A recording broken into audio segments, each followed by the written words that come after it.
Super hits 93.5 red FM बजाते रहो पर मैं हूँ सूर्य और लेकर आ गया हूँ आपके लिए शो जिसका नाम है रेड एफएम सुपरस्टार। और आज रेड एफएम सुपरस्टार में कौन है मेरे साथ, आइए हम उन्हीं से जानते हैं। नमस्कार, जबलपुर रेड एफएम सुपरस्टार में मैं कवि शशिकांत यादव आपके साथ। बिल्कुल, आज मेरे साथ यहाँ पर हैं कवि शशिकांत यादव जी, जिनसे मैं ढेर सारी बातें तो करूंगा ही, साथ में हम उनकी रचनाएं भी सुनेंगे। तो चिपक के बैठो रेड एफएम पर 4 गानों के साथ बजाते रहो। सुपर हिट्स 93.5 रेड एफएम बजाते रहो पर मैं हूँ सूर्य। शो चल रहा है रेड एफएम सुपरस्टार और आज मेरे साथ यहाँ पर हैं कवि शशिकांत यादव जी। तो शशि जी, आपको कविता लिखने का शौक कैसे हुआ? कविताओं लिखने का शौक नहीं होता है, कविताएं हमेशा ईश्वर की तरफ से प्राप्त होती हैं। और मुझे तो पता नहीं मैंने कब कविता लिखना शुरू किया, लेकिन पहला कवि सम्मेलन मैंने 14 नवंबर 1986 को इंदौर के राजबाड़े पर बाल कवि सम्मेलन पढ़ा। यहीं से मेरी यात्रा शुरू हुई। अच्छा, वो कौन सा मोड़ था जब आपकी रचनाएं डायरी से निकलकर मंच तक जा पहुंची? वो मेरे जीवन का मोड़ था 13 अक्टूबर 1996, जिस मंच पर पद्म विभूषण गोपाल दास जी नीरज और हास्य व्यंग और देश के बड़े कवि पंडित निर्भय हाथरसी दोनों एक साथ थे और उन्होंने मुझे सुना और वहीं से मेरे जीवन ने जो मोड़ लिया, उसके बाद फिर मैंने कभी पलट के नहीं देखा। फिर मुझे देश के सभी बड़े कवियों का बहुत स्नेह आशीर्वाद प्राप्त हुआ। तो भाई शशि जी के साथ बातचीत का दौर जारी रहेगा। रेड एफएम बजाते रहो।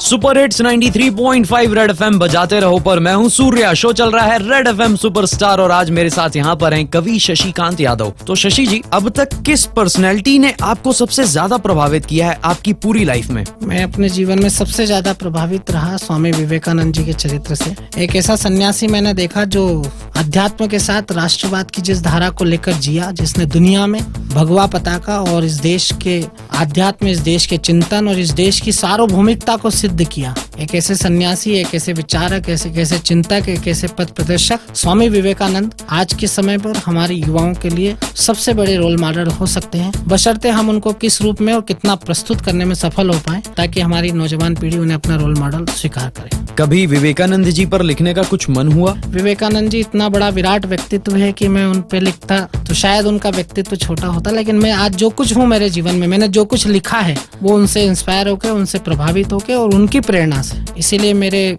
काव्य तत्व में मैं कभी भी सार्वभौमिकता से पीछे नहीं हटा हूँ। बिल्कुल शशि जी, आपकी बात सुनकर मुझे पूरी तरह से समझ में आ रहा है कि स्वामी विवेकानंद जी के व्यक्तित्व का आप कितना सम्मान करते हैं। तो शशि जी के साथ बातचीत का सिलसिला जारी रहेगा। रेड एफएम बजाते रहो।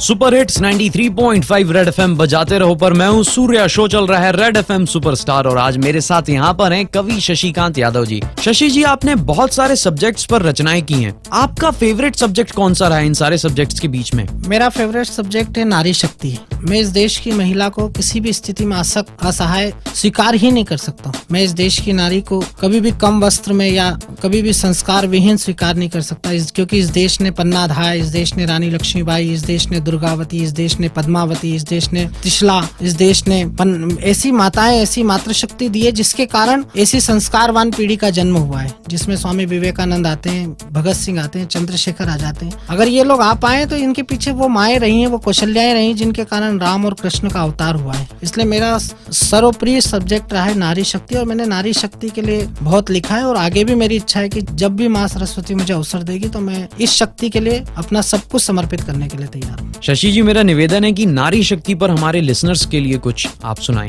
मैं एक नारी शक्ति पे एक आपको छंद सुनाना चाहता हूँ और मेरी थोड़ी सी मीडिया से भी नाराजगी है और विशेष रूप से उस मीडिया से जो नारी को कहीं ना कहीं भोग की वस्तु बनाकर प्रस्तुत करती हैं।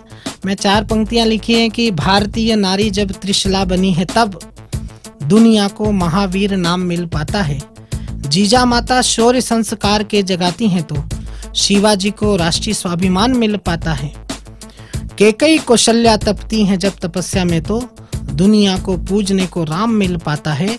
और देव की यशोदा जो दुलारती हैं कान्हा को तो दुनिया को प्यारा ब्रजधाम मिल पाता है।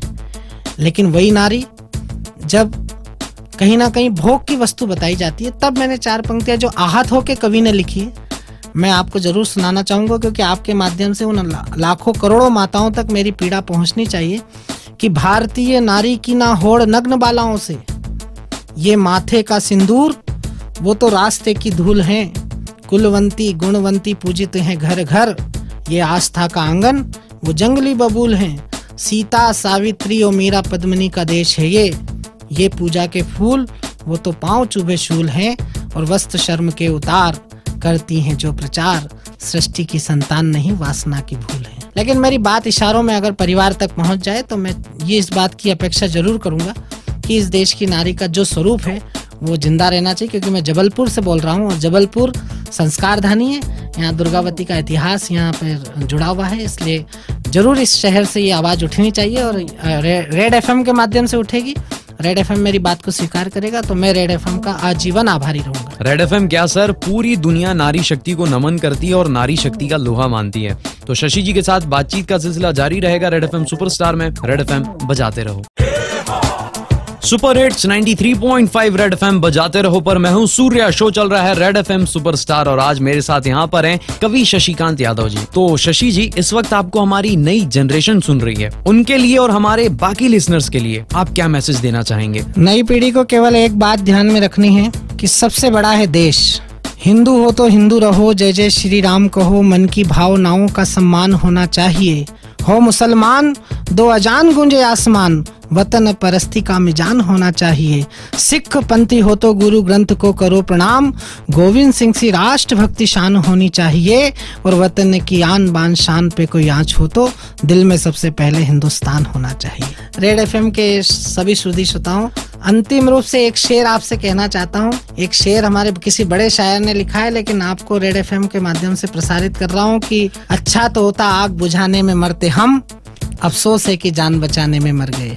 इस देश को जिंदा रखना है तो हमें आग बुझाने का प्रयास जरूर करना चाहिए। धन्यवाद। बहुत बहुत शुक्रिया शशि जी की रेड एफएम सुपरस्टार में आपने हमसे मुलाकात की। तो शशि जी के साथ बातचीत का सिलसिला यहाँ खत्म होता है, लेकिन नेक्स्ट संडे कौन होगा रेड एफएम सुपरस्टार में ये तो आपको नेक्स्ट संडे ही पता चलेगा। रेड एफएम बजाते रहो।